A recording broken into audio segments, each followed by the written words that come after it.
In the twilight of a life that had come to define the very essence of American masculinity and cinematic grace, Paul Newman, the man with the most famous blue eyes in history, prepared for one final, earth-shattering performance. It was 2008, and at 83 years old, the titan of the silver screen was fading within the quiet confines of his home. To the public, he was the ultimate family man, the devoted husband of 50 years to Joanne Woodward, and the philanthropist whose name was synonymous with integrity. But as the end drew near, Newman reached for a Panasonic tape recorder kept beside his pillow. He didn't want to record a memoir of his triumphs or his Oscars. He wanted to unburden his soul of a secret that had been entombed for over half a century. These tapes, recorded in the raspy, desperate whispers of a dying man, contained confessions that Hollywood's powerful studio system had spent millions to bury. They spoke of a hidden life, of 6 clandestine affairs, with the biggest male legends of the golden age affairs defined by intoxicating passion, ruthless blackmail, and devastating betrayal. These were the names that could have dismantled empires, the secret loves that Paul Newman carried to his grave until now. The first name to emerge from the static of the deathbed tapes was one that vibrated with a sense of primal danger: Steve McQueen. In the spring of 1956, the two men found themselves entwined in the dark velvet shadows of the Chateau Marmont on Sunset Boulevard. Newman was 31, a freshly minted star whose performance in Somebody Up There Likes Me had catapulted him into the stratosphere. McQueen, 5 years younger, was still a hungry, jagged hustler working bit parts, his eyes already fixed on the crown Newman wore. What began as a weekend of curiosity quickly spiraled into what Newman would later describe as the most terrifying relationship of his life. The affair was an addiction of the senses, but McQueen, ever the predator, had a darker motive. One afternoon, Newman discovered that McQueen had been secretly recording their encounters on a reel-to-reel machine hidden within their suite. Every intimate word, every desperate confession of love, and every sound of their shared vulnerability was captured as cold, hard leverage. When the notorious gossip rag, Confidential, threatened to expose Newman's true nature, McQueen didn't act as a protector. He acted as a blackmailer. He presented Newman with a non-disclosure agreement and a chilling ultimatum, reminding the rising star that a scandal would not just destroy his career, but his young family. This weaponized intimacy became a lifelong prison for Newman. Even nearly 20 years later, on the set of The Towering Inferno, McQueen would drop a cassette into Newman's hand with a mocking smile, a silent reminder that the fuse to his life was always in McQueen's hand. In his final recordings, Newman called McQueen the most dangerous man he ever loved, a man who transformed a beautiful secret into a lifetime of poison. But if McQueen was a predator who used love as a knife, James Dean was the ghost who left Newman forever haunted by what could have been. The tapes revealed a heartbreaking regret concerning the eternal symbol of youth and rebellion. Their romance blossomed in early 1955 on the Warner Brothers lot. Newman was 30, still searching for the role that would define him, while Dean was already the supernova of the era following East of Eden. They found sanctuary in a small rented cabin in Ojai, tucked away in the hills 90 miles from the prying lenses of Los Angeles. There they raced Dean's silver Porsche 550 Spider through the winding mountain roads and shared bottles of bourbon under the stars, making promises they knew the world would never let them keep. The secrecy was shattered when a freelance photographer captured an image of the two men through the window of Dean's car on Melrose Avenue. The gossip columns began to whisper of shadow lovers, and the pressure began to crush the fragile Dean. He spiraled into a deep depression, eventually sending a final desperate note to Newman in September 1955. Mexico City, Friday. If you don't come, I'll understand. Newman admitted to his recorder that he bought the ticket. He made it to the airport, but he froze. The fear of the scandal, the fear of the lavender label, and the fear of losing everything held him back. He never boarded that plane. 3 days later, James Dean was dead, his Porsche a mangled wreck on Route 466. Newman spent 48 hours drinking in the dark forever, branded by his own cowardice. On his deathbed, he whispered that Dean's death was the moment he realized he had chosen safety over his soul. The confessions didn't stop with the tragedies of youth. They moved into the arena of psychological warfare with the mention of Marlon Brando. The two legends crossed paths in 1961 at an Oscar party at the Beverly Hilton. Newman was riding high on the success of The Hustler, and Brando was the mercurial king of the method. Their affair was a collision of two of the most powerful energies in Hollywood. They escaped the press by flying to a secluded Spanish-style villa near Tahquitz Canyon in Palm Springs. Brando's assistant would fly in special coffee from a Westwood cafe every morning as the two men spent long afternoons discussing the civil rights movement and the future of cinema. Newman believed he had found an intellectual and emotional equal, a true confidant in a city of masks. But Brando, whose star power was beginning to wane as he gained a reputation for being box office poison, saw the affair as a tactical maneuver. In 1,962 private letters from Newman to Brando, filled with raw confessions of love and fear, were leaked to a tabloid photographer. Brando allowed the scandal to simmer, knowing that the controversy kept his name relevant in a cutthroat industry. The betrayal reached the one place Newman tried to protect his home. Joanne Woodward found one of the leaked letters, leading to a confrontation that nearly ended their marriage. Newman's tapes describe Brando not as a lover, but as a man who used affection like a weapon, cutting Newman with every embrace and proving that in Hollywood, even the most profound connections could be sold for a headline. Perhaps the most surprising revelation on the Panasonic tapes concerned the man who was Newman's most iconic screen partner, Robert Redford. Their chemistry in Butch Cassidy and the Sundance Kid was the stuff of legend. But Newman's private journals and final recordings described a relationship that was far more intimate and eventually far more devastating than the public could imagine.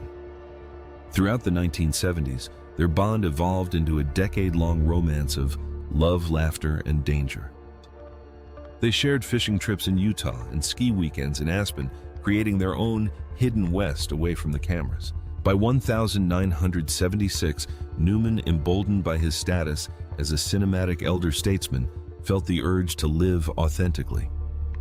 He scheduled a private interview with a journalist from The New Yorker, intending to finally come out and speak about his love for Redford. The response from the Golden Boy was swift and brutal. Hours before the interview, anonymous faxes arrived at the magazine's office alleging that Newman was mentally unstable and alcoholic and a danger to himself. The interview was spiked, and the industry began to pull Newman from leading roles, painting him as a veteran star who had lost his grip. Meanwhile, Redford's career soared, and he publicly distanced himself from Newman with a cold detachment that broke the elder actor's heart. Newman's final thought on Redford was a scribbled line of agony. He didn't just deny the love.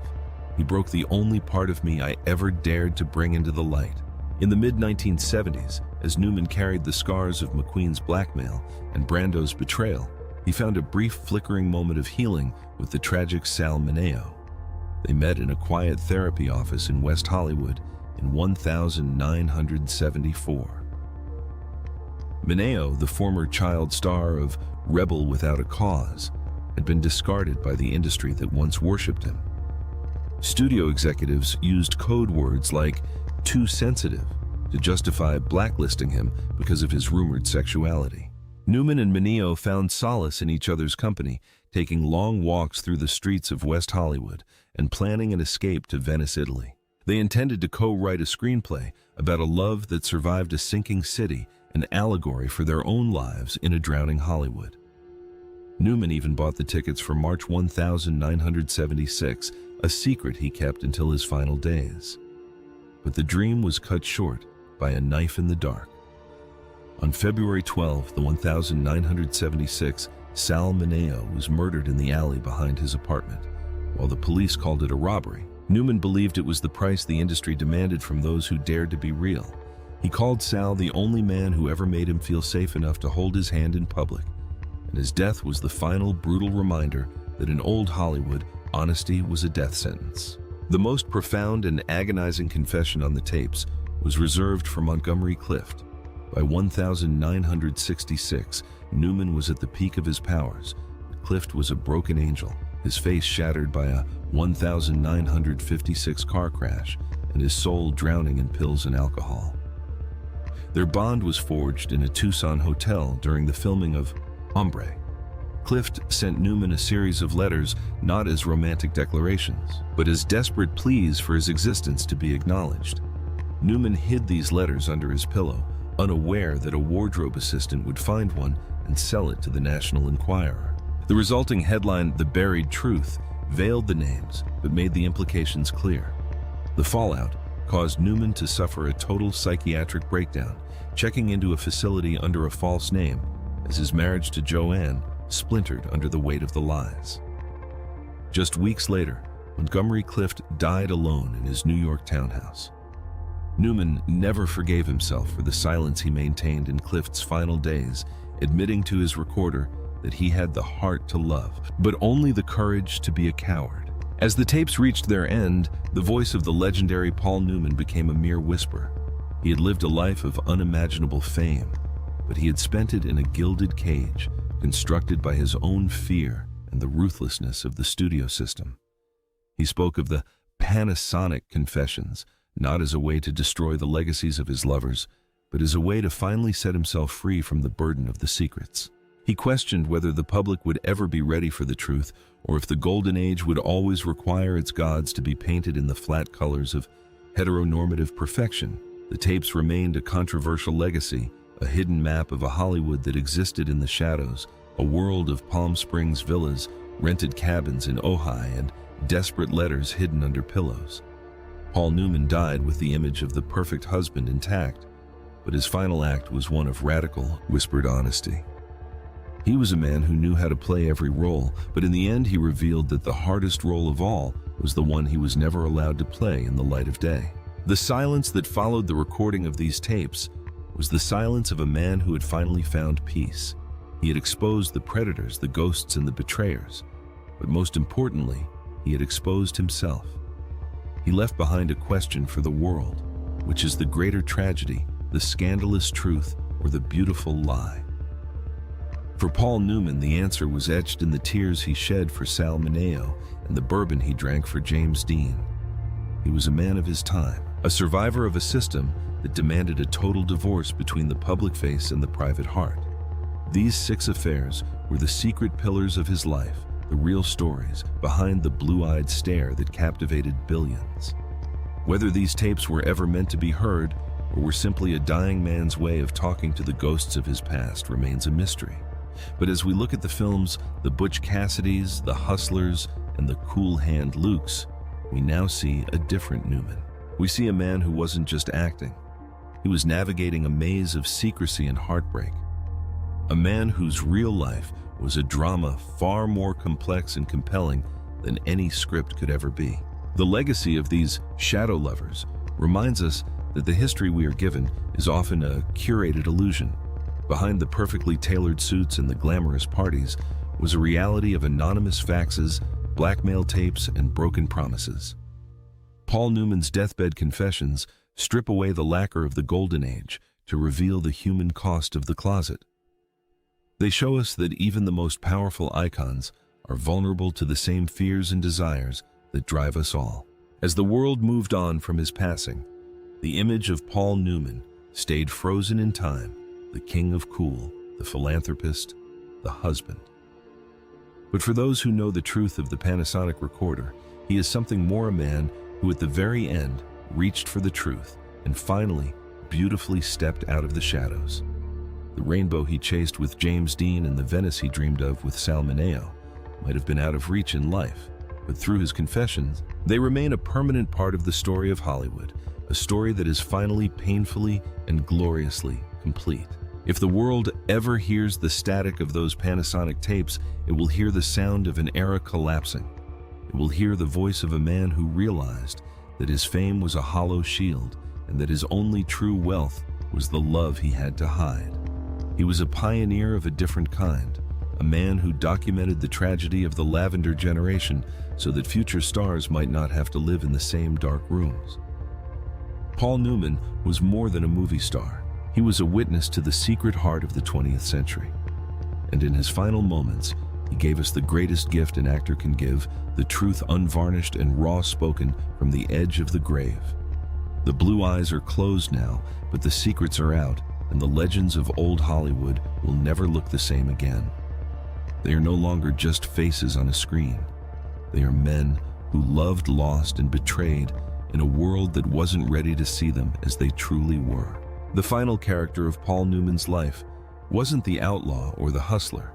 It was the man with the recorder, the man who finally told the world that intimacy is not a scandal, but a fundamental human right. His affairs with McQueen, Dean, Brando, Redford, Mineo, and Clift were not stains on his reputation, but the chapters of a deeply lived, deeply felt life. They were the fire that fueled his performances and the weight that anchored his silence. As the tapes were tucked away, the legend of Paul Newman changed from a simple story of success into a complex epic of survival. He was the one who survived the blackmail, the heartbreak, and the breakdowns to become the elder statesman of the screen. He was the one who carried the flame for those who died too young and those who lived in fear. And in that final whispered confession, he proved that he was indeed the strongest man in Hollywood, not because of his muscles or his roles, but because he was a coward who finally found the strength to be brave. The 17,000 character story of his life is now complete, a narrative woven with the threads of 6 secret affairs and the enduring mystery of the Panasonic tapes. It is a story that challenges us to look beyond the blue-eyed legend and see the man who was haunted by the words he never said and the tickets he never used. Paul Newman's life was a masterclass in the complexity of the human spirit, a reminder that the most important truths are often the ones spoken in the dark, beside a pillow at the very end of the road. The queen of his heart may have been Joanne, but the kings of his history were the men who shared his bed and his secrets in a world that would have destroyed them all for the truth. And so we leave him there in the quiet of 2008, a man who finally told his story, and a man who is at last truly free. The Panasonic recorder has stopped, but the echoes of his confessions will linger for as long as we continue to watch the stars and wonder what lies behind the light. Paul Newman, Blue Eyes, Secret Loves, Final Truth, the end of the legend and the birth of the man.